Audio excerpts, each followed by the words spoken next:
It was 11:47 p.m. on a Thursday when the sheriff knocked. My kids were asleep. I was folding laundry in the living room, the same living room where Lily took her first steps, where Ben learned to read on that worn couch by the window. The house smelled like lavender detergent and the faint vanilla candle I'd lit after dinner. Normal. Safe. Mine. The knock didn't sound like a neighbor. It was firm, official, the kind that makes your stomach drop before you even open the door. "Ma'am, I have an eviction notice. You need to leave tonight."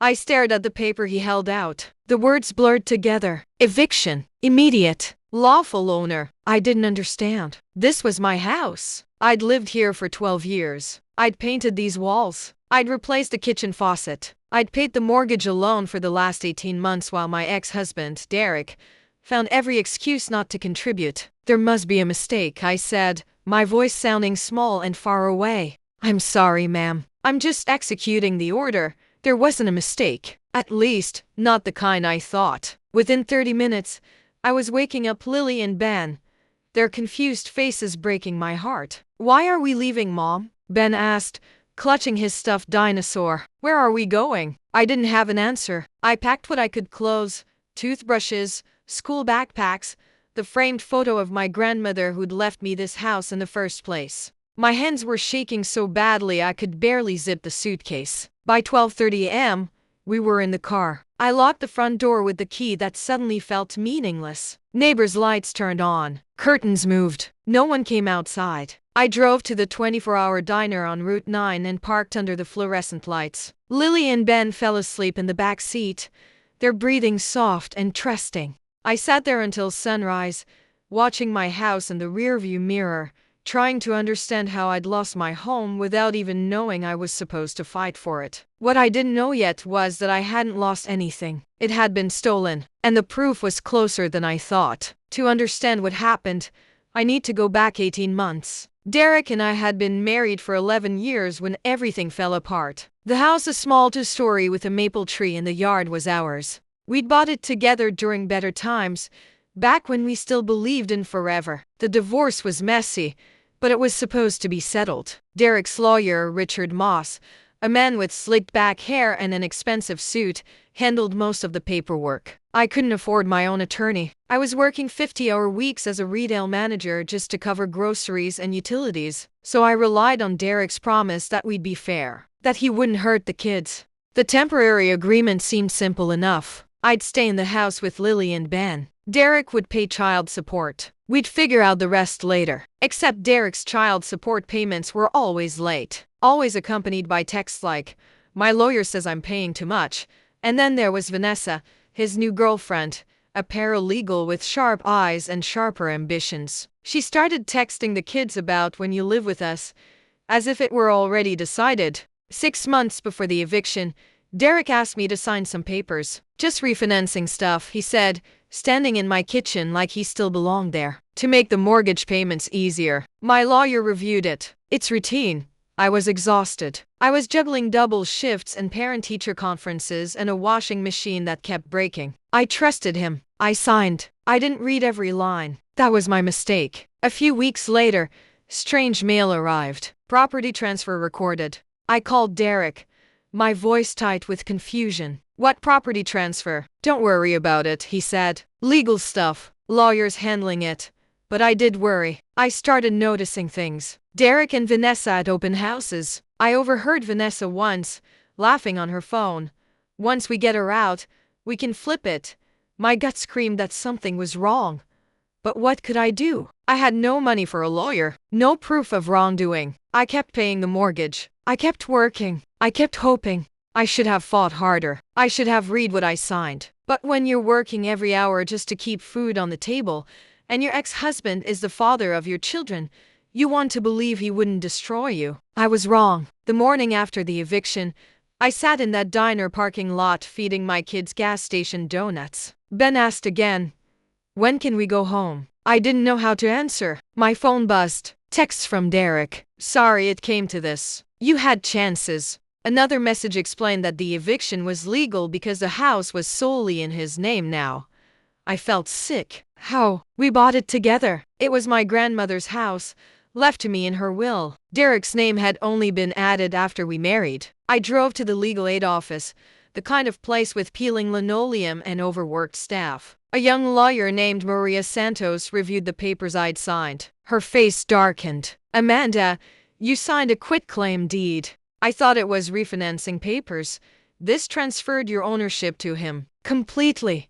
My throat closed. "So I have nothing?" Maria paused. "Maybe. Do you have the original purchase documents? The original mortgage papers?" "They're in the house. In a filing cabinet in the garage. We need those. They might prove fraud if the terms were misrepresented, but I couldn't enter the house anymore. I was legally barred." I sat in Maria's office, staring at my hands, feeling the weight of my stupidity. Then my phone rang. Mrs. Chen, my neighbor, an elderly Chinese woman who'd lived on the street for 40 years and knew everyone's business. "Amanda," she said, her voice urgent, "I saw men at your house this morning. Your husband and that woman. They were throwing things away." My stomach dropped. "What things?" "Papers. Boxes." I took something from the trash pile. It looked important. 30 minutes later, Mrs. Chen handed me a partially burned file box. The edges were charred, the metal warped from heat. Inside were papers. Precious,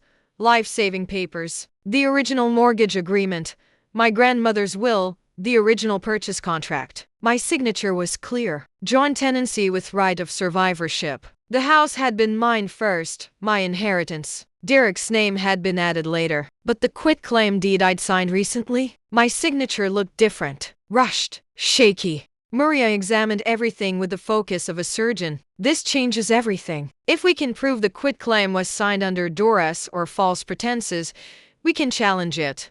"Can we? Did anyone witness you signing?" "Derek's lawyer, Richard Moss, at Derek's apartment. He rushed me, kept saying I was holding things up." Maria's eyes lit up. "Then we have a case. Over the next 2 weeks, we built it piece by piece." Mrs. Chen testified she'd seen them burning documents. I provided bank records showing I'd paid the mortgage alone for 18 months. We obtained text messages between Derek and Vanessa through legal discovery. One message stood out. Vanessa wrote, "Once she signs, we can sell it and buy the condo." Derek replied, "Rick says she won't even realize until it's too late." Rick. Richard Moss, Derek's lawyer. The hearing was held in a small courtroom with wood paneling and an American flag hanging beside the judge's bench. Judge Patricia Reeves, a no-nonsense woman in her 50s, reviewed the case with sharp eyes. Derek sat on one side with Vanessa and Richard Moss. I sat with Maria and Mrs. Chen. Richard opened confidently. "Your Honor, this is a simple property dispute. Mr. Harris is the sole owner. Miss Harris was given ample notice to vacate." Maria stood. "Your Honor, we contest the validity of the transfer. Miss Harris was deceived about the nature of the document she signed." Richard presented the quitclaim deed with my signature. "Miss Harris willingly signed over her interest. She has no legal claim." Then Maria presented the original documents. My grandmother's will, which clearly stated property to be held solely by Amanda Michelle Harris, the original mortgage with my name listed first, the bank records, the text messages, Mrs. Chen's testimony about the burning papers. Judge Reeves leaned forward. "Miss Harris, what did Mr. Harris tell you were signing?" I took a breath. "He said it was refinancing paperwork to make the mortgage payments easier. He said his lawyer reviewed it and it was routine. I trusted him. We have children together. I didn't think the father of my kids would lie to steal my grandmother's house." The courtroom was silent. Judge Reeves turned to Derek. "Mr. Harris, did you intentionally mislead Miss Harris about the nature of the document?" Derek hesitated. Vanessa whispered something harsh. "Finally," he said, quietly, "I didn't think she'd fight it."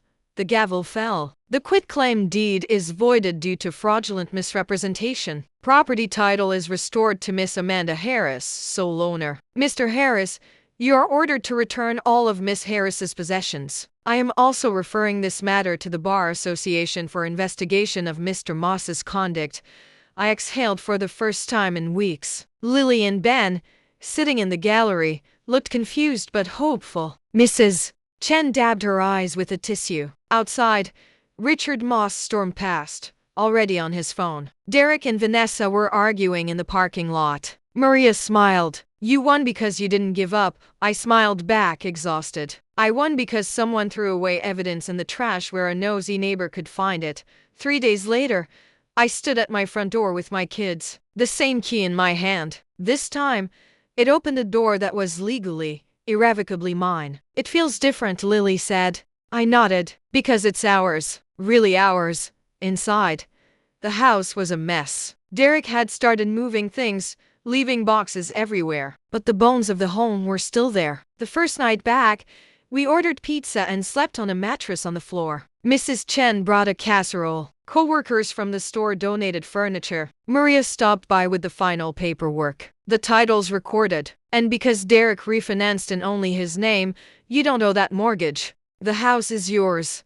Free and clear. Free and clear. Those words felt like sunlight. Weeks passed. I repainted the kids' rooms. Lily asked one night, "Can we stay this time?" I pulled her close. "Forever, baby." "This is our house," Ben asked. "Is Daddy coming back?" I shook my head. "No, and that's okay. We're going to be okay." Derek lost the house. He lost Vanessa, who'd only wanted him for the property. Richard Moss was under investigation and could lose his license. Derek sent apologetic texts, blame-shifting excuses. I didn't respond. Maria had advised me, "Let it go. You won." I started therapy through a program at Legal Aid. I learned I was stronger than I'd known. The kids' grades improved. Their smiles came back. Neighbors who'd watched the eviction from behind curtains now brought gifts. Some apologized. We didn't know. I accepted their kindness, cautiously rebuilding trust. A year later, the house was fully furnished. We planted flowers in the backyard. The kids' artwork covered the refrigerator. I kept the burned file box on a shelf in my closet, along with my grandmother's will and the court ruling. One day, I showed it to Lily and Ben. "This is proof that fighting for what's right matters." Lily grinned. "Are you glad Mrs. Chen is nosy?" I laughed. "So glad." People ask me if I regret trusting Derek, if I wish I'd been more suspicious. The truth is, I can't regret loving someone enough to believe them. But I also can't regret fighting back when I realize the truth. Sometimes the people we trust most are the ones who hurt us worst. But that doesn't mean we stop trusting. It means we learn to trust ourselves first. This house isn't just walls and a roof. It's my grandmother's legacy. It's my kids' stability. It's proof that even when you're sleeping in your car at midnight with nowhere to go, the story isn't over. Mrs. Chen saved a box of papers from the trash. But really, she saved us. If you're facing something like this, document everything. Find someone who believes you. Get legal help, even if it's free or low cost. And remember, home isn't just where you live. It's what you fight for when someone tries to take it away. I'm home now. Really home. I hear my kids laughing in the backyard. I watch them from the kitchen window, sunlight pouring through glass. I cleaned myself. The keys hang by the door, not as a symbol of fear, but of safety. And no one can take that away from me ever again. Thank you for staying with us until the very end. If you enjoyed the video, please subscribe to the channel, like it, and share it. See you soon.